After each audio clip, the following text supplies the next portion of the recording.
मेरे चैनल में आपका स्वागत है। अगर आप नए हैं तो इस चैनल को सब्सक्राइब करें।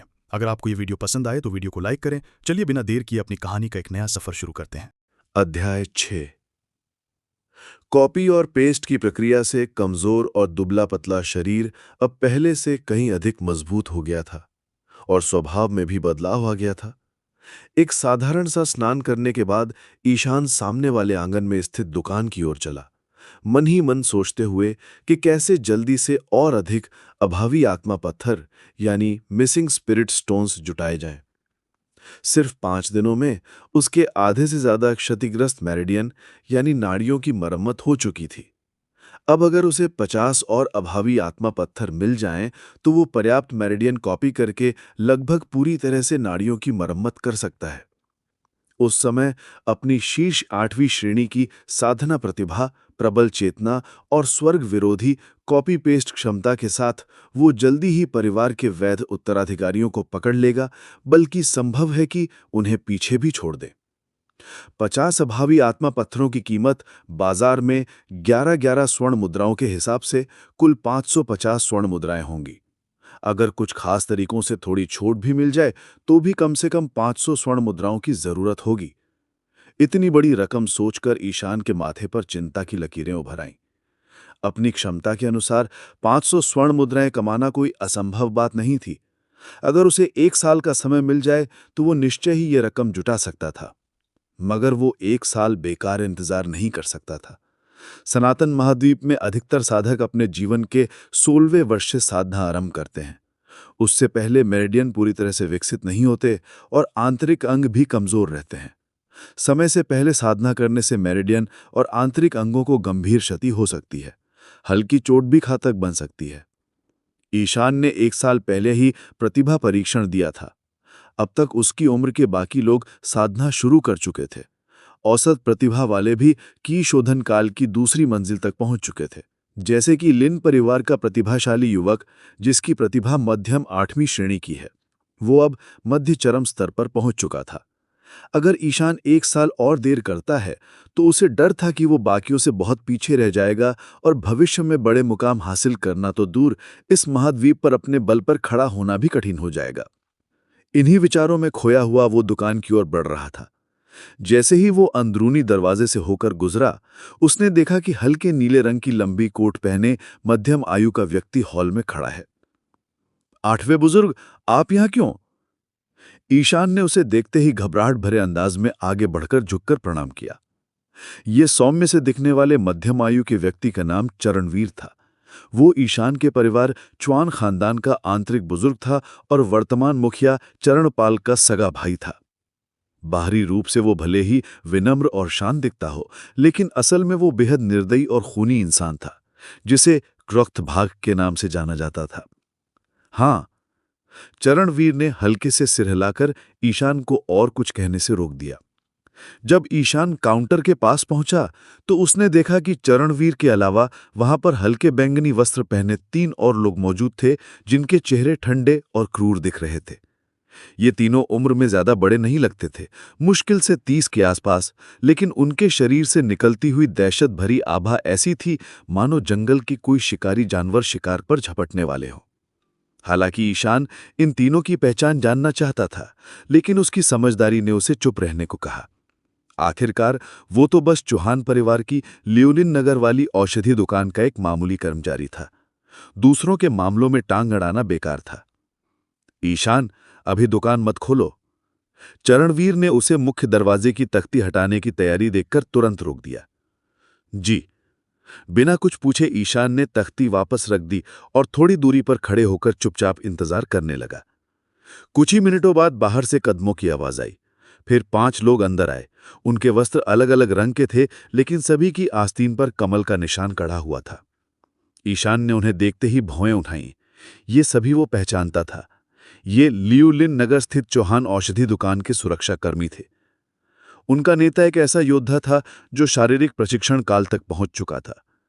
8वें बुजुर्ग, ये लीजिए। अंदर आते ही उस नेता ने चांदी की किनारी वाला आधा पीठ बैक साइज का कपड़े का थैला चरणवीर को थमाया। चलो। थैला लेते ही चरणवीर ने बिना कुछ कहे आदेश दिया। ईशान, मेरे साथ चलो, रास्ते में समझा दूंगा। जी। ईशान ने बिना सफाई या ताला लगाने की परवाह किए बगल का दरवाजा बंद करके चरणवीर के पीछे पीछे दुकान से बाहर निकल आया। अक्टूबर का सुनहरा पतझड़। अनंत वन की सीमा पर यह समय सबसे अधिक औषधीय पौधों से भरपूर होता है। इस बार का काम है कुछ दुर्लभ औषधीय जड़ी बूटियां इकट्ठा करना। चरणवीर ने चलते चलते कहा, ईशान, भले ही तुम्हारी नाड़ियां क्षतिग्रस्त हैं और तुम साधना नहीं कर सकते, लेकिन औषधीय पौधों की पहचान में तुम पूरे चौहान परिवार में दूसरे स्थान पर हो। पहले स्थान का दावा शायद ही कोई कर सके। इसलिए इस बार दुर्लभ औषधियों को इकट्ठा करने की जिम्मेदारी तुम्हारे कंधों पर है। शारीरिक प्रशिक्षण काल वाले एक अंगरक्षक और दुकान के रक्षक को छोड़कर बाकी 9 लोग भी माहिर योद्धा थे। वो आगे आगे चल रहे थे, मगर उनकी गति बेहद तेज थी।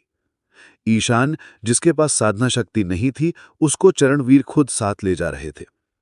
यही वो क्षण था जब ईशान ने साधना का फायदे महसूस किए।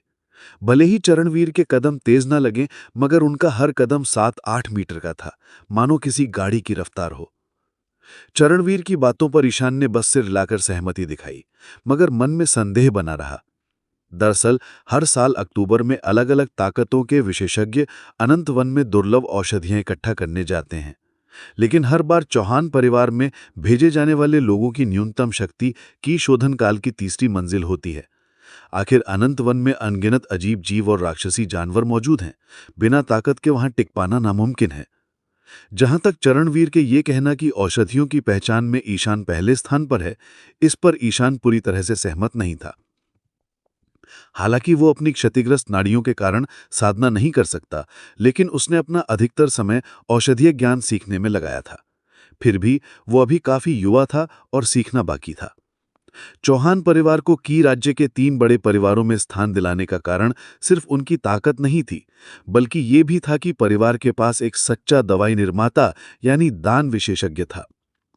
साधक आकाश और धरती की ऊर्जा को शरीर में समाहित करके अंततः दान चक्र में संग्रहित करते हैं, लेकिन आकाश में फैली ये ऊर्जा बहुत बिखरी होती है, इसलिए अधिकतर साधक साधना के लिए आत्मा पत्थरों का उपयोग करते हैं।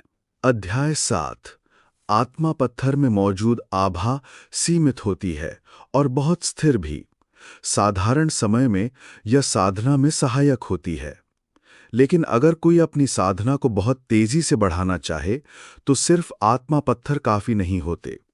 इसके लिए बाहरी साधनों की आवश्यकता पड़ती है, और उन बाहरी साधनों में सबसे महत्वपूर्ण है दवाई का सहारा। इनमें भी दनौषधि यानी विशेष प्रकार की गोलियां, जिनका निर्माण दन गुरु करते हैं, सर्वोपरि मानी जाती हैं। प्रतिभा, क्षमता और जन्मजात योग्यता का असर साधना में साफ दिखता है। विशेषकर जब किसी को एक बड़े स्तर में प्रवेश करना होता है तो केवल आत्मा पत्थर से यह संभव नहीं। इसके लिए विशेष दन औषधि आवश्यक होती है।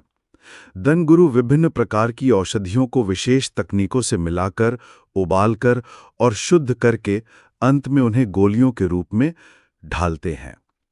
इसी कारण औषधियों की सबसे गहरी जानकारी रखने वाला व्यक्ति वही होता है।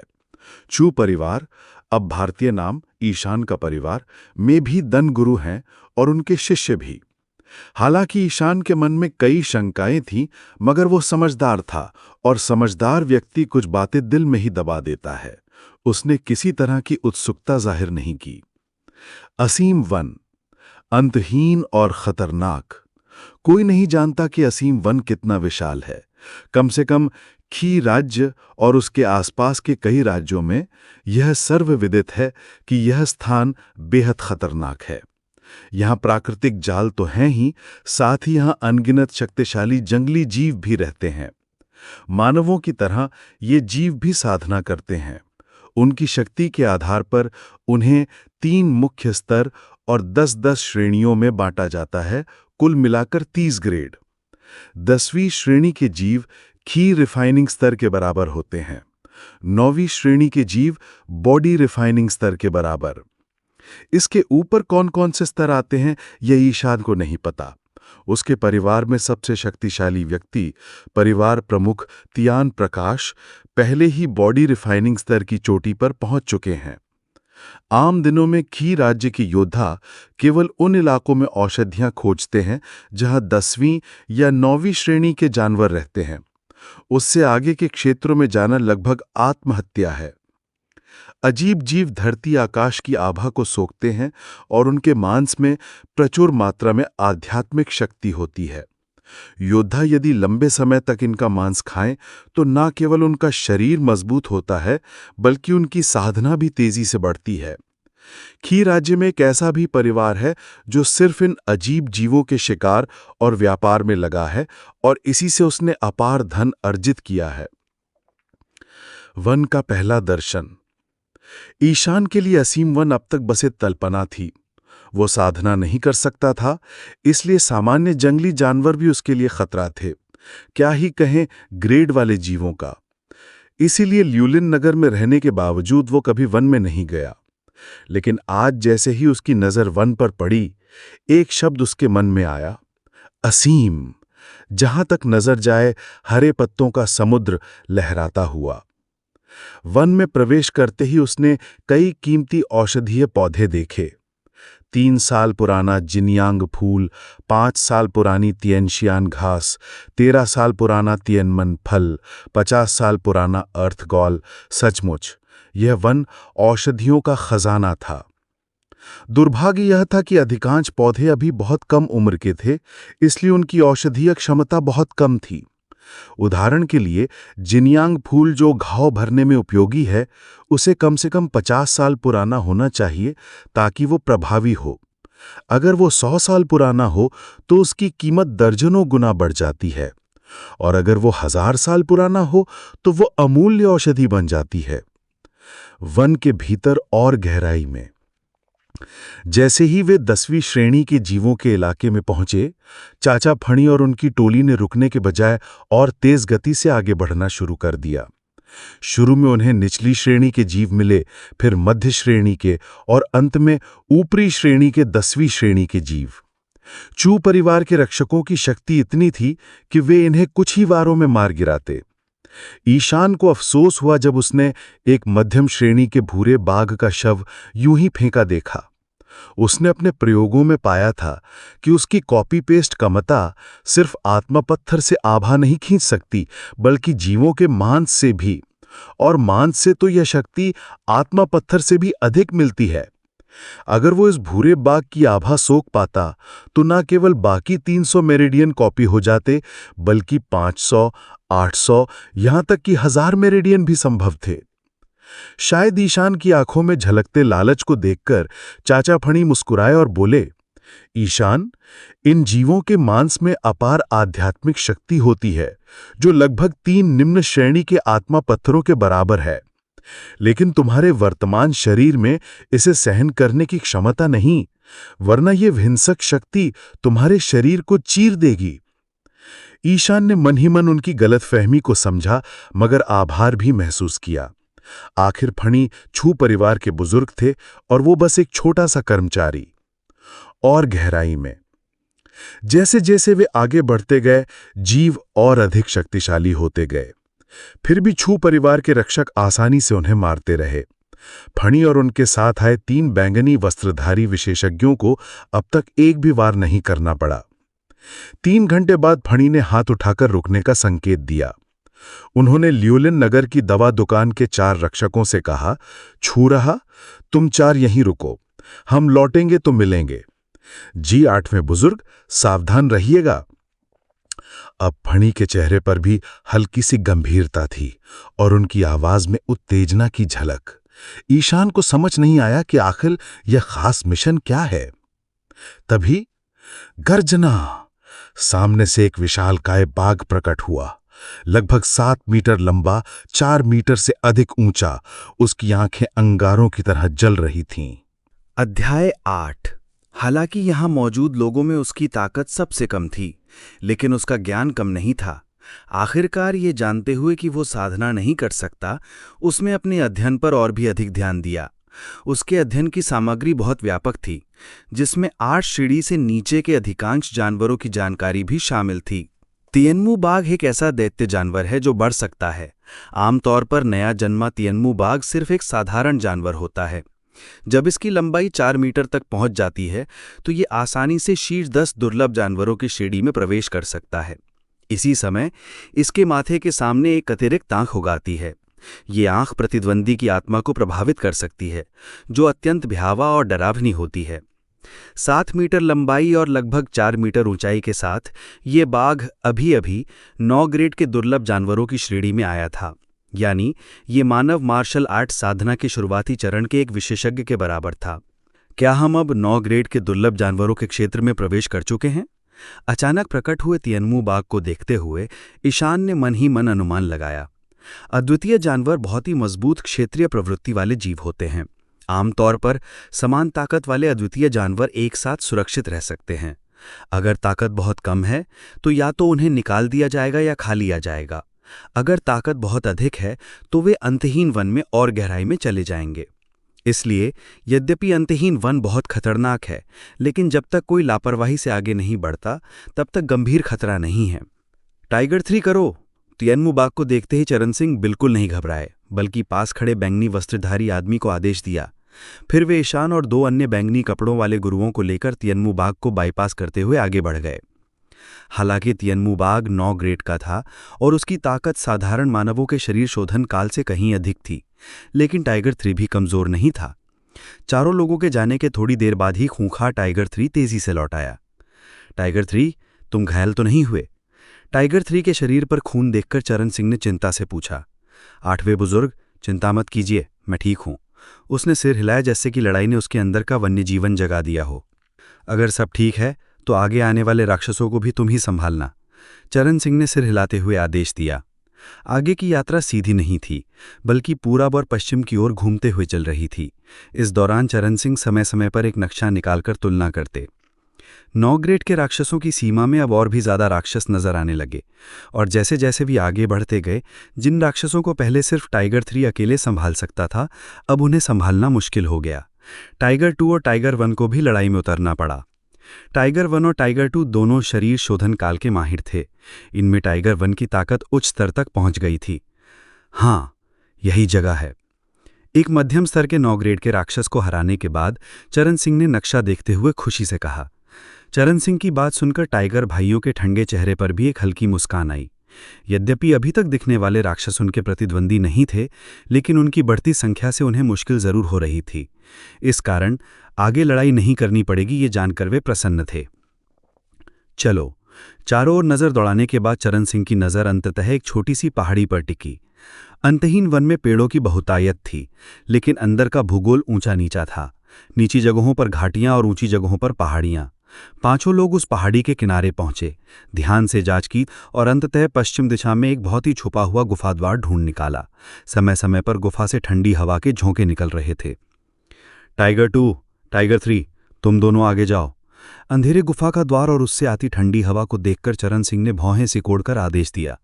टाइगर 1, तुम मेरे पीछे रहो। टाइगर 2 और टाइगर 3 पहले गुफा में घुसे, फिर चरण सिंह ने टाइगर 1 को आदेश देकर ईशान को साथ लिया और भीतर प्रवेश किया। गुफा का बाहरी द्वार बहुत बड़ा नहीं था, किसी वयस्क को झुककर प्रवेश करना पड़ता था, लेकिन अंदर पहुंचते ही रास्ता अचानक चौड़ा हो गया, जहां आसानी से खड़े होकर चल सकते थे। केवल एक बात ईशान को असहज कर रही थी, गुफा से आती ठंडी हवा, जिससे उसका शरीर कांप उठा। उसी समय एक गर्माहट ने उसे घेर लिया। ऊपर देखकर ईशान ने पाया कि चरण सिंह ने अपनी आध्यात्मिक ढाल सक्रिय कर उसे सुरक्षा दी थी। जब किसी योद्धा की शक्ति क्यू शोधन काल के 7वें स्तर तक पहुंच जाती है, तो वो अपनी आध्यात्मिक शक्ति से शरीर के चारों ओर एक सुरक्षा कवच बना सकता है। लेकिन क्यू शोधन काल में आध्यात्मिक शक्ति बहुत सीमित होती है, इसलिए ये ढाल अधिक देर तक नहीं टिकती। केवल शरीर शोधन काल के महारथी ही इसे लंबे समय तक बनाए रख सकते हैं। धन्यवाद 8वें चाचा। ईशान चरण सिंह की देखभाल से भावुक हो उठा। हालांकि ईशान नहीं जानता था कि अगला कार्य क्या है, लेकिन चरण सिंह और अन्य लोगों के व्यवहार से वो अनुमान लगा सकता था कि ये मिशन बेहद खतरनाक है। चरण सिंह जैसे उच्च कोटि के योद्धा को भी खुद हाथ में हथियार उठाना पड़ेगा। गुफा बाहर से बड़ी नहीं लगती थी, लेकिन भीतर प्रवेश करते ही ईशान को एहसास हुआ कि ये भीतर से विशाल है। रोशनी बहुत कम थी और लोग धीमे चल रहे थे। फिर भी आधे घंटे में वे 5-6 मील का रास्ता तय कर चुके थे और अंत अभी भी नजर नहीं आ रहा था। करीब 10 मिनट और चलने के बाद आगे चल रहे टाइगर 2 और टाइगर 3 अचानक रुक गए। 8वें बुजुर्ग, सुनिए। चरण सिंह के पास आते ही टाइगर 2 ने धीमे स्वर में कहा, एक भयानक आभास। ये सुनकर चरण सिंह का हमेशा शांत रहने वाला चेहरा अचानक बदल गया। उसी समय उन्होंने ईशान के चारों ओर बनी आध्यात्मिक ढाल वापस ले ली। भाग्य से इस समय गुफा के भीतर ठंडी हवा कम थी, जिसे ईशान सह सकता था। पांचों में केवल ईशान ही सामान्य व्यक्ति था, इसलिए उसे समझ में नहीं आया कि हुआ क्या है। इस समय उसकी मेरिडियन सुधारने की इच्छा और भी प्रबल हो गई। अगर उसके पास शक्ति होती तो वो पहले ही सीधी भांप लेता, न कि अभी की तरह अंधेरे में रहता। 4 से 5 मिनट और चलने के बाद लड़ाई की आवाज़ सुनाई दी और अब जाकर ईशान को समझ में आया कि चरण सिंह का चेहरा क्यों बदला था। चरण सिंह ने बिना आवाज़ किए सभी को सावधान रहने का संकेत दिया और ईशान को टाइगर 3 के पास भेज दिया। अब चरण सिंह आगे बढ़े और सब लोग धीरे धीरे लड़ाई की जगह के करीब पहुंचे। कुछ दूरी पर पहले अंधेरी गुफा अब रोशनी से भरी थी। रोशनी में ईशान ने देखा कि गुफा के मुहाने पर आधा मीटर ऊंचा एक विशाल पत्थर है, जिसके पीछे चरण सिंह और बाकी लोग छिप गए। सिर उठाकर ईशान ने देखा, गुफा का अंत एक विशाल कक्ष में खुल रहा था। पूरी गुफा लगभग 10 मीटर ऊंची और 1 किलोमीटर चौड़ी थी। इस समय उस कक्ष में 5 लोग और एक विशाल भेड़िया था। भेड़िए की लंबाई 10 मीटर से भी अधिक थी। 5 में से 4 लोग उस भेड़िए से लड़ रहे थे, जबकि 5वां व्यक्ति गुफा के किनारे पर खड़ा था। चारों माहिरों और उस विशाल भेड़िए की लड़ाई अद्भुत थी, लेकिन ईशान की नज़र जल्दी ही गुफा के बीच में मौजूद एक लाल रंग के छोटे पेड़ पर टिक गई, खासकर उसके ऊपर लगी 3 लाल फलियों पर। कल्याण फल? गुफा के बीच में खड़े आग जैसे लाल पेड़ और उसके ऊपर लगी 3 लाल फलियों को देखकर ईशान की आंखें फैल गईं और वो अविश्वसनीय स्वर में बुदबुदाया। Thank you for watching this video. Please like, comment, and subscribe for more videos.